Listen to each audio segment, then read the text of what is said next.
ഇപ്പോൾ serial killer എന്ന police സംശയിക്കുന്ന സെബാസ്റ്റിനെ ഇപ്പോൾ തെളിവെടുപ്പിനായി കൊണ്ടുപോവുകയാണ്. പോലീസ് സ്റ്റേഷനിൽ നിന്ന് ഇയാളെ പുറത്തേക്ക് കൊണ്ടുവന്നിരിക്കുന്നു. ദൃശ്യങ്ങളാണ്. സെബാസ്റ്റിന്റെ വീട്ടിൽ ഇപ്പോൾ പരിശോധന നടക്കുന്നുണ്ട്.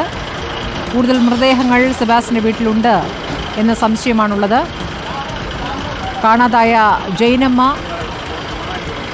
സിന്ധു, ബിന്ദു ഇവരുടെയൊക്കെ മരണത്തിന് പിന്നിൽ സെബാസ്റ്റിനാണോ എന്നാണ് സംശയിക്കുന്നത്.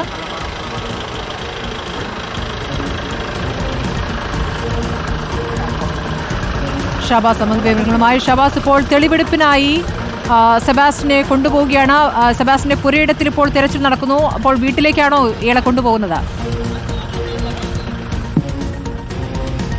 അതേ സ്മൃതി, കോട്ടയം ക്രൈംബ്രാഞ്ച് ഓഫീസിൽ നിന്ന് ഈ തിരോധാന കേസുകളുടെ പ്രതിയെന്ന് സംശയിക്കുന്ന സെബാസ്റ്റ്യനെ പുറത്തിറക്കിയിരിക്കുകയാണ്. ആലപ്പുഴയിലെ വീട്ടിലേക്ക് തെളിവെടുപ്പിനായാണ് സെബാസ്റ്റ്യനെ കൊണ്ടുപോകുന്നത്. രാവിലെ 10 മണിയോടെ ഇറക്കുമെന്നായിരുന്നു അറിയിച്ചിരുന്നെങ്കിലും ഈ കോടതിയിൽ നിന്നുള്ള ഉത്തരവിനായി പോലീസുകാർ അത്ര നേരം വെയിറ്റ് ചെയ്യുകയായിരുന്നു. ഇപ്പോഴാണ് ഉത്തരവ് കിട്ടിയത്. ഉത്തരവ് ലഭിച്ചയുടൻ സെബാസ്റ്റ്യനെ പുറത്തേക്ക് ഇറക്കി ആലപ്പുഴയിലെ വീട്ടിലേക്ക് തെളിവെടുപ്പിനായി കൊണ്ടുപോവുകയാണ്. ഇപ്പോൾ പോലീസ് വാഹനം എടുത്തു. ഇന്ന് ഉച്ചയോടുകൂടി തന്നെ ചേർത്തലയിലെ പള്ളിപ്പുറത്തെ വീട്ടിലെത്തിച്ച് ഈ കേസിലെ ദുരൂഹതകൾ നീക്കാനുള്ള ശ്രമത്തിലാണ് പോലീസ് സംഘമുള്ളത്. ഇന്ന് തന്നെ തെളിവെടുപ്പ് പൂർത്തിയായിക്കൊണ്ട് വീട്ടിൽ നിന്ന് ഈ തിരോധാന കേസുകളിൽപ്പെട്ട ബാക്കിയുള്ളവരുടെ എന്തെങ്കിലും അവശിഷ്ടങ്ങളോ തെളിവുകളോ മറ്റോ കിട്ടുമോ എന്നറിയാനുള്ള ശ്രമത്തിൽ ഇന്ന് തന്നെ തെളിവെടുപ്പ് പൂർത്തിയാക്കാനുള്ള ശ്രമത്തിലാണ് പോലീസ് സംഘമുള്ളത്. ഈ വാഹനം ഇപ്പോൾ കോട്ടയം ക്രൈംബ്രാഞ്ച് ഓഫീസിൽ നിന്ന് പുറപ്പെട്ടു കഴിഞ്ഞു. ഇന്ന് തന്നെ തെളിവെടുപ്പിനായി കോട്ടയത്തെ വീട്ടിൽ എല്ലാവിധ സജ്ജീകരണങ്ങളും നിലവിൽ ഒരുക്കിയിട്ടുണ്ട്. വീടിൻ്റെ തറയുൾപ്പെടെ പൊളിച്ച് പരിശോധിക്കാനും പോലീസ് നീക്കം നടത്തുന്നുണ്ട്. വീട്ടിലെ കുളം പറ്റിച്ചും പോലീസുകാർ പരിശോധന നടത്തും. കാരണം 2 or 3 തിരോധാന കേസുകൾ ഈ സെബാസ്റ്റ്യൻ്റെ മേൽ സംശയിക്കുന്നുണ്ട്. ഈ കേസുകളിലെയൊക്കെ ഈ മൃതദേഹങ്ങളോ അല്ലെങ്കിൽ അവരുമായി ബന്ധപ്പെട്ട എന്തെങ്കിലും അവശിഷ്ടങ്ങളും ഒക്കെ കണ്ടെത്താനുള്ള ശ്രമത്തിലാണ് പോലീസ് ഉള്ളത്. ഈ സെബാസ്റ്റ്യനെ സംബന്ധിച്ചിടത്തോളം ഇയാൾ ഈ ഫോണുകൾ മാറി മാറി ഉപയോഗിക്കുന്ന ആളാണ്. ഈ വർഷാവർഷം ഏറ്റവും പുതിയ ആൻഡ്രോയിഡ് ഫോൺ മാറ്റി ഇയാൾ ഉപയോഗിക്കും. ഇയാളുടെ വീട്ടിൽ നിന്ന് 3 സിം കാർഡുകൾ കണ്ടെത്തിയിരുന്നു. ഈ 3 സിം കാർഡുകളിൽ 1 ഇയാളുടെ ഫോണിലായിരുന്നു. ഏറ്റവും പുതിയ ഫോണുകൾ മാറി മാറി ഉപയോഗിക്കുന്ന ആളായതുകൊണ്ട് തന്നെ ഇയാളുടെ മുൻപ് ഉപയോഗിച്ച ഫോണുകളൊക്കെ എവിടെയാണെന്ന കാര്യത്തിലും പോലീസിന് വലിയ സംശയമുണ്ട്. കാരണം ഈ ഡിജിറ്റൽ തെളിവുകൾ വലിയ രീതിയിൽ ശേഖരിക്കേണ്ടതുണ്ട്. 19 വർഷത്തോളം പിന്നിലേക്കാണ് ഈ കേസുകളുടെ നാൾ വഴി കിടക്കുന്നത്. അതുകൊണ്ട് തന്നെ ഇവരുമായി ഫോണിൽ ബന്ധപ്പെട്ടിട്ടുണ്ടോ എന്നൊക്കെ അറിയാൻ സെബാസ്റ്റ്യൻ മുമ്പ് ഉപയോഗിച്ച ഫോണുകളും സിം കാർഡുകളും ഉൾപ്പെടെ കണ്ടെത്തി അതിൻ്റെ ടവർ ലൊക്കേഷനും അതിൻ്റെ കോൾ ഡീറ്റെയിൽസും ഒക്കെ എടുക്കേണ്ടതുണ്ട്.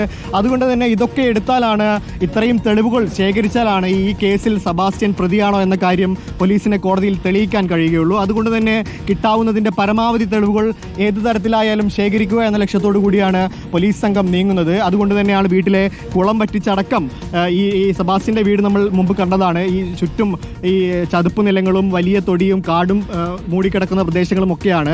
വീടിൻ്റെ ഒരു മുറിയിലെ ടൈൽ പുതിയതായി മാറ്റിയിരുന്നു. അപ്പോൾ ഈ ടൈലിനടിയിലടക്കം എന്തെങ്കിലും തരത്തിൽ ഇയാൾ ഒളിപ്പിച്ചിട്ടുണ്ടോ എന്ന കാര്യം പോലീസ് ഇന്ന് പരിശോധിക്കും. അതോടൊപ്പം കുളം പറ്റിച്ചുകൊണ്ട് ഈ ഫോൺ ഉൾപ്പെടെ മുൻപ് ഉപയോഗിച്ച ഫോണുകളോ മറ്റോ ഏതെങ്കിലും തരത്തിൽ എവിടെയെങ്കിലും ഒളിപ്പിച്ചിട്ടുണ്ടോ എന്ന കാര്യങ്ങളൊക്കെ പോലീസ് അന്വേഷിക്കും.